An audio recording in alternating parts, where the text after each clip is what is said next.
Typhoon বাভি দুর্বল হয়ে গ্রীষ্মমণ্ডলীয় ঝড়ে পরিণত হলেও চীনে এর প্রভাব আরও ভয়াবহ রূপ নিয়েছে। উত্তর দিকে অগ্রসর হওয়া ঝড়ের প্রভাবে দেশটির উত্তর ও উত্তর পূর্বাঞ্চলে টানা মুষলধারে বৃষ্টিতে ভয়াবহ বন্যা দেখা দেয়। লিওনিং প্রদেশের শেনিয়াং, আনসং ও ফুসং শহরে সর্বোচ্চ লাল বন্যা সতর্কতা জারি করেছে কর্তৃপক্ষ।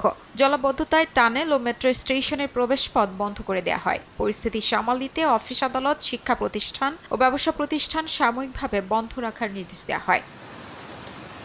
উত্তর চীনের হেবেই প্রদেশেও ইতিহাসের অন্যতম ভয়াবহ বন্যার মুখে পড়েছে বিস্তীর্ণ এলাকা। সবচেয়ে ক্ষতিগ্রস্ত কুয়াংচেং কাউন্টি থেকে বিপুল সংখ্যক মানুষকে নিরাপদ স্থানে সরিয়ে নেওয়া হয়। প্রত্যক্ষদর্শীদের ভিডিওতে চেংদে শহরের সড়কে বন্যার স্রোতে গাড়ি ভেসে যেতে দেখা যায়। স্থানীয় কর্তৃপক্ষ ভারী বৃষ্টির সর্বোচ্চ লাল সতর্কতা জারি করে বাসিন্দাদের ঘরের ভেতরে থাকার নির্দেশ দিয়েছে।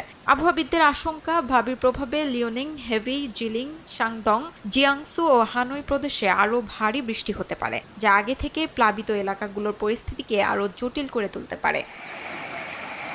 অন্যদিকে ভারতে দক্ষিণ পশ্চিম মৌসুমী বায়ু ব্রেক পর্যায়ে থাকলেও পূর্ব ও উত্তর পূর্বাঞ্চলে ভারী বৃষ্টিপাতের প্রবণতা অব্যাহত রয়েছে। ভারতের আবহাওয়া অধিদপ্তর জানিয়েছে, উত্তর পূর্ব ভারত, বিহার ও পশ্চিমবঙ্গে ভারী থেকে অতি ভারী বৃষ্টির সম্ভাবনা রয়েছে।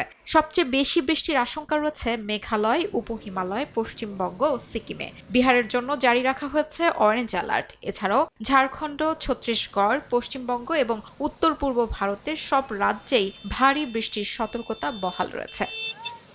শিউলি রোসা, সময় সংবাদ।